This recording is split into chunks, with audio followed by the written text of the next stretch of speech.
Fala galera que recupera a empresa. Eu tenho aqui uma dica matadora para você que defende os interesses das empresas em crise, dos devedores, das empresas em recuperação judicial. A experiência que eu quero que você tenha é de sentir que você está no controle da situação, no controle dos processos do seu cliente. Mas vamos começar do começo. Você, em conjunto com o seu cliente, decidiu que a melhor chance para superar a crise financeira da empresa é através da renegociação do passivo, da dívida, na recuperação judicial. E nesse momento, você inicia todo o procedimento pré-recuperação judicial, que é o checklist de todos os documentos que precisam obrigatoriamente instruir a petição inicial do pedido de recuperação judicial, como a exposição das causas concretas da situação patrimonial do devedor e das razões da crise econômico-financeira, as demonstrações contábeis relativas aos 3 últimos exercícios sociais e as levantadas especialmente para instruir o pedido, confeccionadas com estrita observância da legislação societária aplicável, a relação nominal completa dos credores, inclusive aqueles por obrigação de fazer ou de dar, com a indicação do endereço de cada um, a natureza, a classificação e o valor atualizado do crédito, discriminando sua origem, o regime dos respectivos vencimentos e a indicação dos registros contábeis de cada transação pendente. A realização integral dos empregados, em que constem as respectivas funções, salários, indenizações e outras parcelas a que tem direito, com o correspondente mês de competência e a discriminação dos valores pendentes de pagamento. A idade do devedor no registro público de empresas, o ato constitutivo atualizado e as atas de nomeação dos atuais administradores. Também a relação de bens particulares dos sócios e controladores e dos administradores do devedor. Os extratos atualizados das contas bancárias do devedor e suas eventuais aplicações financeiras de qualquer modalidade, inclusive em fundos de investimento ou em bolsas de valores, emitidos pelas respectivas instituições financeiras. Certidões dos cartórios de protestos situados na comarca do domicílio ou sede do devedor e naquela onde possui filial. A relação subscrita do devedor de todas as ações em que este figura como parte, inclusive as de natureza trabalhista, com a estimativa dos respectivos valores demandados. Lembrando que o checklist não é somente a relação destes documentos que eu acabei de contar para você. Esses são documentos obrigatórios e que existem, obviamente, outras informações relevantes exigidas pelos magistrados. Nesse caso, eu contei com mais detalhes no meu livro. Se você ainda não baixou, acesse o site que está aparecendo aí na sua tela ou clique no link que eu vou deixar nos comentários aqui desse vídeo e baixe o e-book para você ter aí mais informações e mais detalhes sobre o pedido inicial. Mas para que você tenha o domínio de uma fase do processo de recuperação, você precisa aplicar a seguinte fórmula. Os advogados falarem, Cris, eu não consigo cuidar de um processo de recuperação judicial, eu não nasci para isso. Ou, acho que nunca vou conseguir organizar tantos prazos de uma recuperação judicial, é muito processo, a demanda é muito grande.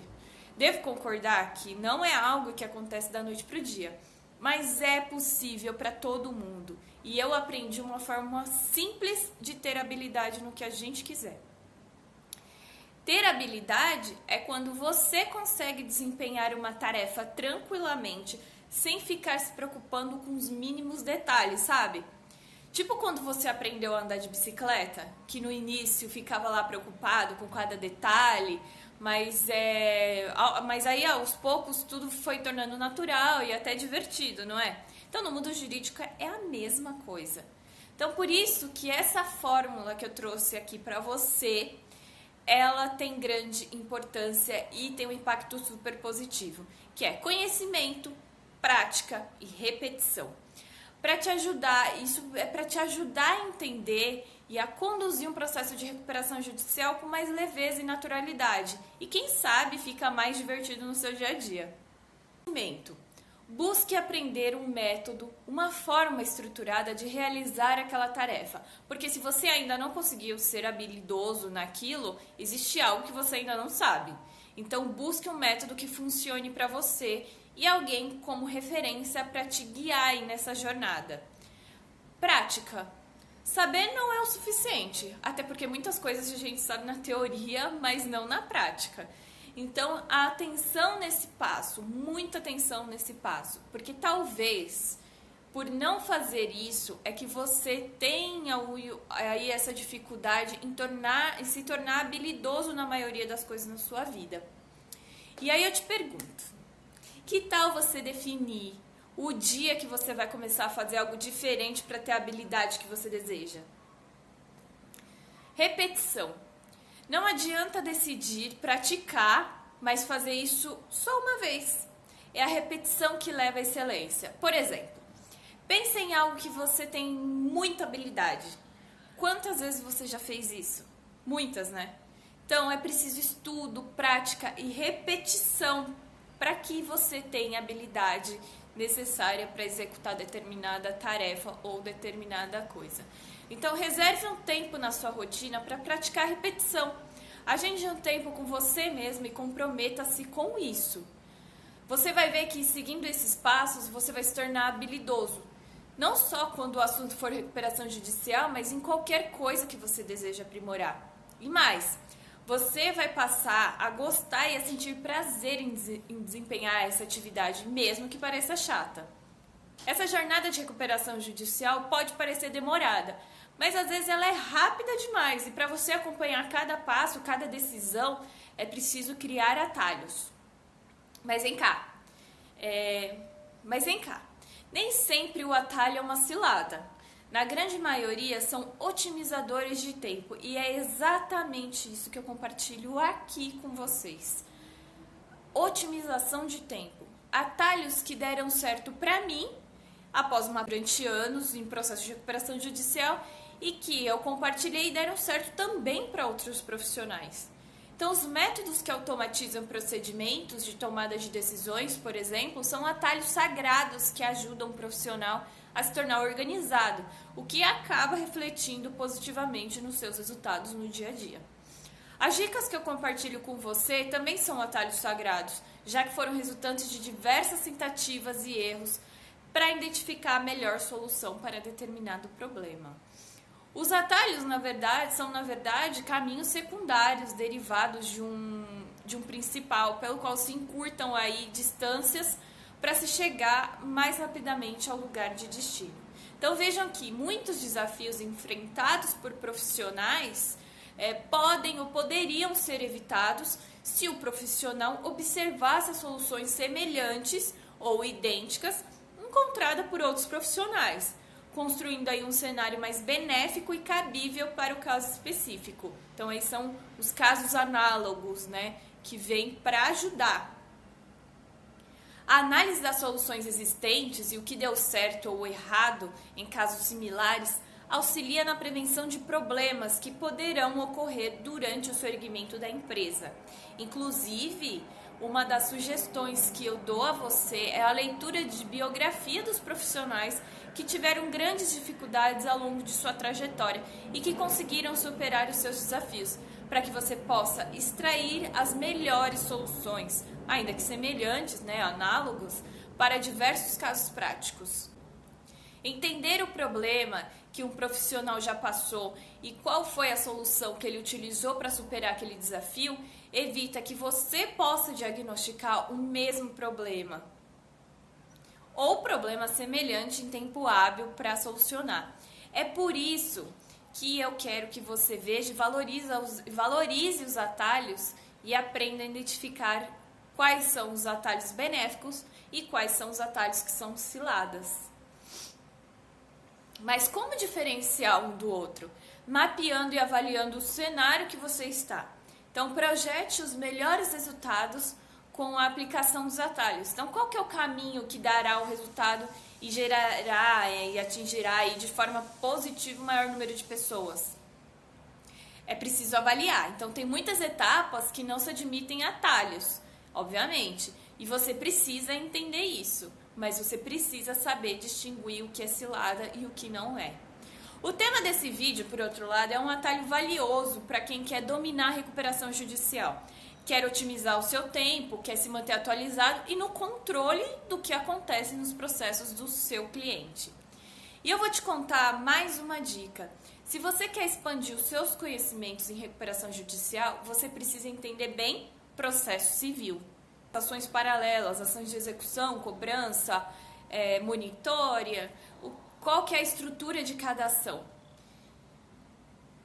O credor, ele ajuiza uma ação de recuperação judicial, uma ação de cobrança, uma monitória, dentre outros aí caminhos para pressionar ainda mais o devedor a pagar o quanto deve, mesmo em recuperação judicial e listado lá na lista de credores. Exatamente por isso que você precisa entender processo civil. Lembrando que a recuperação judicial é uma área multidisciplinar e exige do profissional conhecimento de grande parte das áreas do direito. Mas tem uma coisa da lista obrigatória exigida pela Lei 11.101 de 2005, um ponto que é extremamente importante e que poucos profissionais adotam essa estratégia desde o início e de forma consistente, que é o inciso 9º do artigo 51 da Lei 11.101, que fala sobre a relação subscrita pelo devedor de todas as ações judiciais em que este figure como parte. Bom, se trata das ações se trata da relação de ações que você tem que listar para ajuizar aí um pedido de recuperação judicial. Então, quando você for ajuizar um pedido de recuperação judicial, já vai ter lá a lista de todas as ações contra o seu cliente. Então, essas ações contra a empresa podem sim impactar o projeto de reestruturação da empresa, já que os credores buscam a satisfação do seu crédito através de bloqueio de dinheiro e de todos os bens da empresa. Acredito que você não quer acordar cedo com uma ligação do seu cliente falando que a conta da empresa está bloqueada e que esse bloqueio veio de uma ação judicial, não é mesmo? Situação bem chata essa. Pior é não saber de onde veio o bloqueio e ter que ficar aí buscando em cada ação contra a empresa de onde veio esse bloqueio. Isso quando aparece, né? Porque às vezes só libera a informação do bloqueio efetivado dias depois do acontecimento. Então o impacto negativo que isso causa é imenso, já que a empresa ela poderá ficar sem caixa e poderá paralisar as suas atividades por conta disso. Fato é que se você não acompanha essas ações, não tem essas ações mapeadas, você está nas mãos dos credores, que vão tentar arrancar a alma da empresa até o último segundo para obter o pagamento do seu crédito. Então, desde o começo do processo, você tem a oportunidade de ter o controle não só do que acontece na recuperação judicial, mas do que acontece no mundo paralelo. Vejam que ter o controle desde o início da recuperação judicial facilita muito, tanto para saber o status desses processos, se já houve citação, se já houve uma penhora efetivada que comprometa o projeto de recuperação judicial, como se o pedido de penhora já foi deferido. Lembra que eu falei que aquele levantamento de ações que irá instruir a recuperação judicial é importante? Pois é. Ele é obtido através de uma certidão de ações que é emitida pelo Tribunal do Estado, depende do seu estado, do estado onde localiza-se a empresa, a sede, os filiais, e pode ser solicitada pela internet de graça. Então, mas, né, alguns estados cobram a emissão dessa certidão, então precisa ficar bem atento aí no procedimento. Mas para obter essa certidão, basta você acessar o site do Tribunal de Justiça do seu estado, do estado onde fica a empresa, e buscar lá no site emissão de certidão. Tenha em mãos aí o CNPJ e a razão social da empresa para você preencher as informações lá e fazer o pedido da certidão. Aqui é importante você emitir certidão da sede e das filiais, ok? Agora que você já obteve essa lista de ações, já mapeou quais ações existem contra a empresa, é preciso organizar todas essas informações, porque informação desorganizada não serve para nada. Então existem sistemas aí, softwares jurídicos, que você pode jogar o número do processo, ele já puxa todas as informações necessárias e alimenta o sistema. Inclusive do andamento processual no site do tribunal. Isso otimiza o seu tempo se o software for bom e se ele puxar corretamente as informações. Além de ter uma pessoa boa que verifique se as informações do sistema estão corretas, né? Então, sempre é bom ter aí um jovem aprendiz, um profissional que consiga aí verificar as informações. Por outro lado, se você não tem o software e não quer investir nisso agora, você pode utilizar o Excel, a planilha, para fazer esse controle manual e listar todas as ações lá. Sugiro separar as ações por tipo, execuções, ações de cobrança e etc. O grande ponto aqui é que os status serão também alimentados manualmente e, portanto, requer o máximo de atenção da pessoa que executará essa tarefa, para que nenhum andamento seja pulado e todos os atos sejam analisados. Apesar de ser aí copia e cola, é preciso entender as informações para saber sinalizar o que é importante. Então, a vantagem é que essa pessoa que fará isso precisará ler o andamento processual e poderá identificar com rapidez alguns pontos que eu já mencionei aqui, como se já houve citação, se já existe penhora efetivada, que compromete o projeto de recuperação judicial, se já teve pedido de penhora e sinalizar aí o cliente em tempo hábil para ele não ser surpreendido. Nesse caso, às vezes é até melhor você começar a introduzir esse novo procedimento de forma manual para você ter aí mapeado e analisar cada ação. E claro que não serão só essas ações que você mapeou no começo que terá que controlar. Uma coisa que eu faço, no mínimo, umas 3 vezes por semana é a pesquisa de novas ações.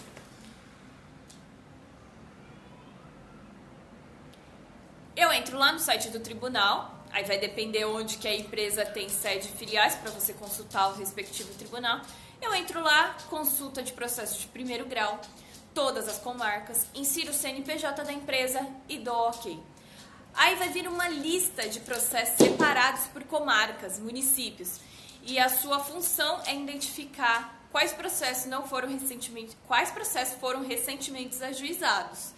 Então, você vai fazendo aí ao longo do tempo e da semana, você vai definindo aí uma linha de corte temporal para você pesquisar. Então, pesquisei quarta, última vez quarta-feira, então vou pesquisar de quarta até quarta. Então, é assim que os processos contra a empresa do seu cliente são mapeados e você consegue antecipar estratégias, manter o seu cliente informado e dominar cada etapa da recuperação judicial.